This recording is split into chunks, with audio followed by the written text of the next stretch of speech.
Hello. Hello, is this Barry? Yes, it is. Hey Barry, this is Dustin Wellness from KMSU Radio. How you doing today? I'm doing great. How are you? I'm excellent. It's an honor to be speaking with you. Oh, well, thanks. Thank you so much. Well, I won't keep you too long. I just had a few questions for you. Sure. Well, first of all, I know you're going to be at the Wizard World Comic-Con here in Minneapolis coming up, and I imagine you must do a lot of those. It's a good way to kind of, I guess, reconnect with the fans. Well, yeah, it is, and to just sort of get away from home. It's just they're like little mini vacations, you know. You go and you be adored for 3 days, and then you come home to the realities of life, and I always find them refreshing, and also it gives me a good sort of barometer of what fans I have, what have they seen lately, and maybe what I should do more of in the future. Yeah, it's definitely incredible, the size of these Comic-Cons and just kind of how it's evolved over the years. It's definitely a destination for a lot of people, for sure. Yeah, have you been to this one in Minneapolis? Yep, I've been there before. Yeah, is it a big one? I've never been there. Yeah, it's pretty good size. There's, I would say, probably tens of thousands of people coming in there in costumes and everything. It's pretty cool. Yeah, well, that's the other part I like. I love seeing the cosplay people. And it's funny, when we did the Rocky Horror Picture Show back in the 70s, and people started dressing up like characters and coming to screenings and this and that, you look back and I go, well, that was really sort of the beginning of cosplay. And it sort of grew from there, where people were dressing up like characters. And now it's a whole profession for people, you know? Yeah, it is incredible. You mentioned Rocky Horror. You know, people dressing up, going to the theaters, even throwing stuff. I mean, I don't imagine there would ever be another movie like that ever again. Well, there hasn't been, and people have tried to recreate it and make it, consciously make that experience. And I don't think it can ever be done because it was so slow moving and fan generated, and the love that the fans had for the movie and themselves and their communities, people who would show up every weekend, it's not something you can replicate. It just has to happen on its own. And there have been attempts to sort of take that community of the Rocky Horror Picture Show, and supplant them onto other movies, whether it's Repo, the Genetic Opera, or other shows that have movies that have been made. The Devil's Carnival. We just did one called The Devil's Carnival Alleluia, and it has the same potential for people to dress up and come and interact with the screen and interact with each other as they sort of act out the movie in front of the screen, but. Nothing's caught on quite yet, and I doubt that it will. Well, and I know you did a lot of theater early on in your career, a lot of musical theater too. So is that kind of how you wound up on the set of Rocky Horror Picture Show? Or was it just kind of another project you thought you were going to? No, well, I had been doing a lot of. Well, I had been nominated for a Tony Award. For Grease, I did the original company in Grease on Broadway. And this came along a few years after that, and I was still sort of in my musical comedy head and going back and forth between L.A. and New York and doing musicals. And so it was a logical step for me and for them to cast me in it because I had some validity and was considered a musical comedy person at the time.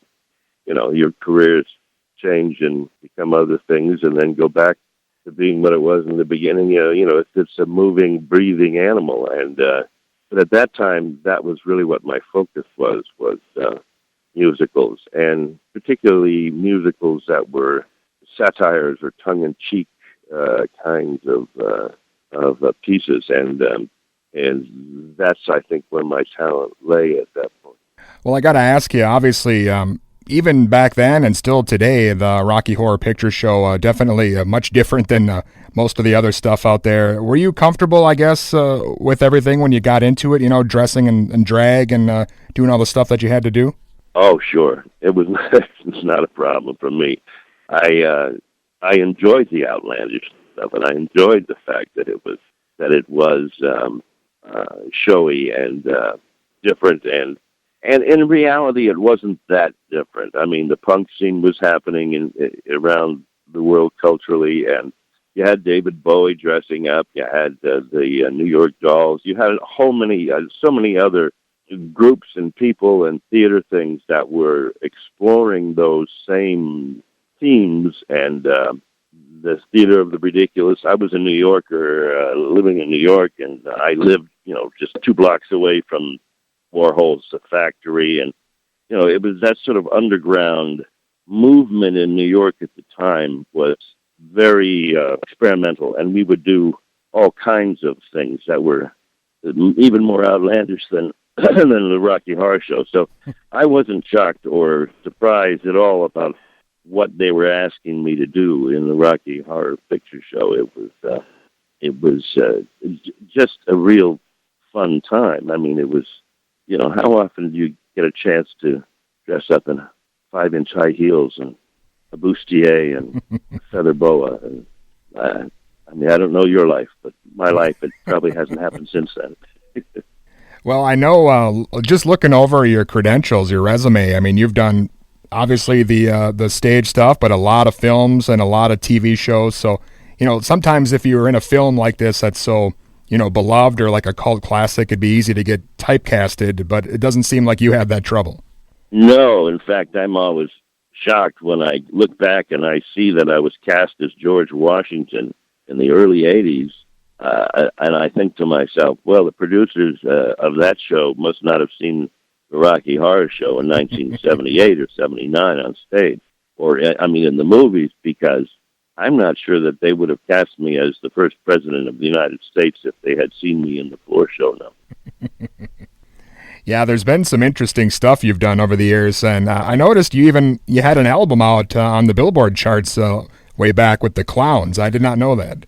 Oh yeah, well, it came and went very quickly, so I will not reprimand you for not keeping up with my Beyonce-like career. No, we were a group that were put together by Barnum and Bailey, Ringling Brothers, Barnum and Bailey people, and we were going to be the interlocutors or the people who were the hosts of a TV show where they would use circus acts and celebrities, and they would interact, not like Circus of the Stars, where the stars would actually do things, but they would, like, I think we did our pilot and had Sammy Davis Jr. in it, and then we would sing our newest hit song, like all of the Monkees, and the pilot wasn't picked up. We made it, and then we made the first album, and then we hit the charts with, I think, a song called Lady Love. You can still find it at a thrift store near you, and then everybody went their own way. It was one of those things that was worth trying at the time, I'm sure, for them, and luckily I didn't have to travel with the circus. Well, when you're going to some of these Comic-Cons and these events, do you ever get fans that come up and maybe have the Clowns album or some things that you haven't seen for so many years?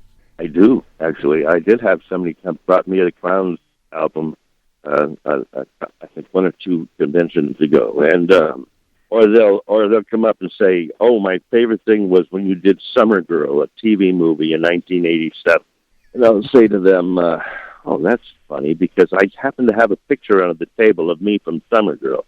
I keep these sort of obscure pictures just for that one person out of every 300 who come up and go, 'Well, I loved you in Scruples.' And I go, 'Well, that's funny. I happen to have a picture of me in Scruple.' These things I don't put on the table because most people just want to come out and see the Rocky Horror things or the Spin City things or the Supernatural or George Washington or the more common or the things that I've done, the Disney things, like I've done Teen Beach movie I did like a year and a half ago. Okay. And I try to cover all the bases, all the age groups when I'm at these things, so I have something to talk about with everybody from 8 years to 80 years. Yeah, I was going to ask you actually about the film you did with Hulk Hogan a while back. I got a kick out of that one. I didn't know if that one would be fresh on your mind, though. Secret Agent Club? Yeah, that's the one. Yeah. That was, I think I did that for Christmas money one year. I've done a few of them where, they come along just at the right time so that you can buy your parents a new TV. I think that was one of them. I don't remember ever having a scene with Hulk Hogan. I think I played a bad guy who gets shot somewhere. I think it was the leader of a group of bad guys. And my only recollection is I think I dyed my hair blonde for it and cut it short. My memories of shows like that usually center around what did my hair look like. Well, there's nothing wrong with that. A little Christmas money. Everybody's in need of that, sure. Yeah. Well, again, as we mentioned, you've done pretty much everything there is to do. Is there something, I guess, that you would lean towards that's more your favorite thing? Is it, or is it just all kind of work? No, I really like I have a thing on the web now, a series called Inside the Extras Studio. It's a satire on Inside the Actors Studio. And I interview so-called famous extras. And we just started again last week. It's going to be on every Thursday night. We do 10 or 12 a second season. And we shoot them real quick. They're 3 or 4 minute pieces, and that's the kind of thing I love doing. Or a short movie for Funny or Die or something like that, which I've got one out called Adult Puberty. And these things, they're original, unique, and you're in and out quickly, and you can move on to something else. And they're usually written by young, happening, desperate writers who are looking to get into the business. So you pick and choose as an actor. If people come to you, you pick and choose those who you feel have real talent. And I've had the opportunity to do a number of films lately for people who I think are working their way up and will have a real career. A guy named Ryan Levin. I did a movie called Some Guy Who Kills People a couple of years ago, and very talented young writer, and I'm sure he'll have many more. And he and I will work. We're developing a pilot for a series and things like that. So it's how I find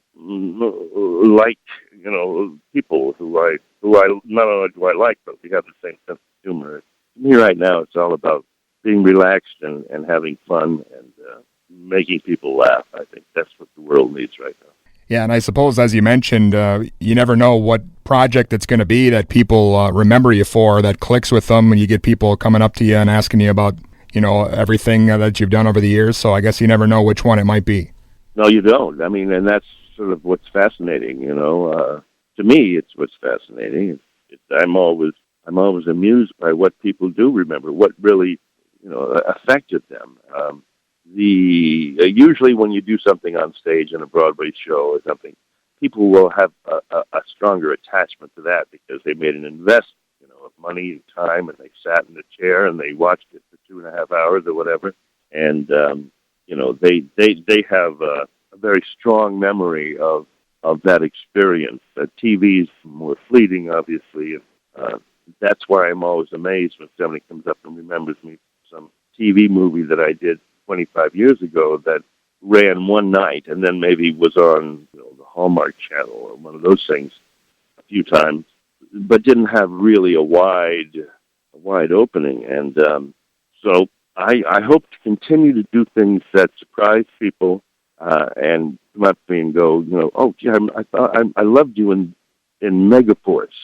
I did this thing called Megaforce in the 90s, and it was a sort of the beginning of the sort of G.I. Joe-ish kind of superhero, elite fighting squad, and I played Ace Hunter, and it was, and it's become this cult movie again, and those always surprise me that at these conventions there'll always be somebody coming up to me with Megaforce posters or Megaforce pictures, and they'll want me, and they'll say, would you write the good guys always win even in the 80s, which was a line from the movie, or they'll say, remember when you flicked the lighter? And I'll go, oh yeah, now that you remind me, I remember when I flicked the lighter.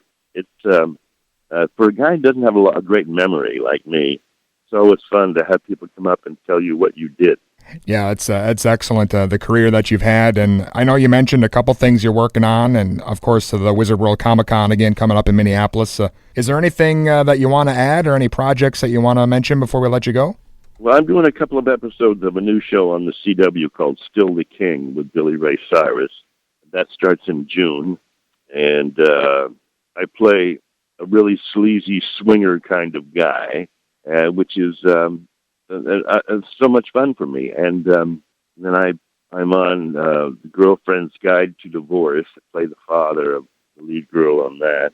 I have a movie called 3 Days in August, which just opened at the Dallas Film Festival 2 weeks ago that we were there for, which is and it's a flip side. It's a serious family drama, and it got great reviews in Dallas, and it'll be opening soon. And I have a film called The Devil's Carnival, Alleluia, I hate to say sort of a cultish kind of musical that just came out on DVD, which I think is superb, done by the same guys who did Repo, the Genetic Opera. And his name is Darren Bousman, and I've done 3 or 4 things for him over the last few years, and he's one of those really talented young go-getter kind of directors, and I hope to ride his coattails till my death. Excellent. Again, Barry, it's been an honor speaking with you. Thanks so much.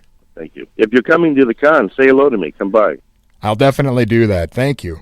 Okay. Bye. Thanks. Great talking to you. All right, you too. Bye-bye.